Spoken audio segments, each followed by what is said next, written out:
colossal wall of black water rises from the abyss, tearing at the fabric of the ocean. Iron groans against an unnatural force, and the roar of a hurricane drowns out the cries of a dying giant. The ocean does not negotiate. It simply takes. It is September 1857. 200 miles off the Carolina coast, the Atlantic is about to claim the ultimate prize. This is the sudden, violent collapse of an empire. Beneath these waves, over 10 tons of California gold are pulling hundreds of souls into the dark.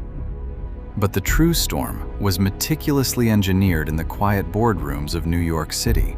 In the 1850s, the California gold rush promised limitless wealth. But the men digging in the dirt were not the ones building empires. The real power lay with the US Mail Steamship Company, a corporate leviathan that held a ruthless monopoly on transporting this vast wealth back to the eastern seaboard. Every voyage of their flagship, the SS Central America, was a lucrative triumph. The executives demanded maximum payload. Every square inch of the cargo hold was packed with raw gold bullion, freshly minted coins, and elite passengers paying premium fares. The profit margins were astronomical. But the corporate ledger hid a fatal secret. To maximize quarterly returns, the company ruthlessly slashed operating costs. The ship's underlying infrastructure was dangerously neglected.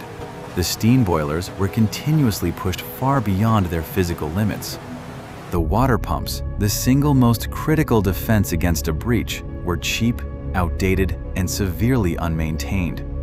The executives in their tailored suits gambled with thousands of lives, completely confident that their iron Goliath was invincible. They traded basic safety for absolute greed. When a Category 2 hurricane finally intercepted the SS Central America, the ocean demanded a toll the executives had never budgeted for. The skies turned black, and the sea battered the wooden hull with unrelenting fury. It wasn't just the wind that sealed their fate. It was the corporate shortcuts. The neglected hull began to leak. As freezing seawater breached the lower decks, the desperate crew turned to the steam-powered pumps. But the cheap, degraded infrastructure immediately choked. The pumps failed miserably. Without the pumps, the water quickly rose into the boiler rooms.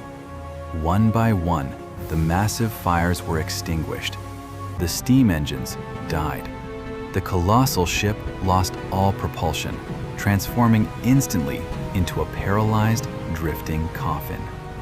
For 30 desperate hours, the crew fought a losing battle against the Atlantic. But physics and gravity have no mercy.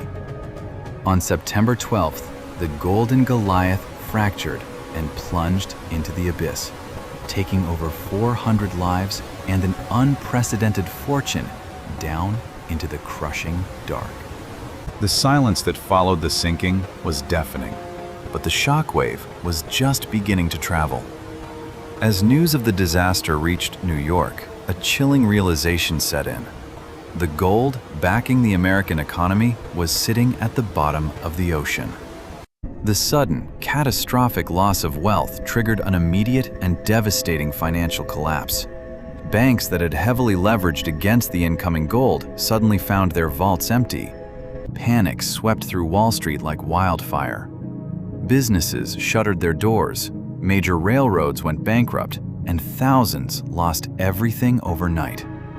This was the panic of 1857. One of the most severe economic crises of the 19th century.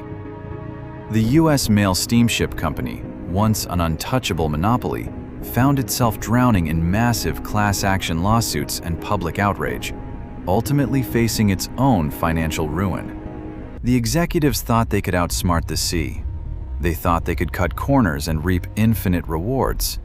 But the ocean always audits the ledger, and the ultimate price for their arrogance was paid in blood, gold, and a shattered economy.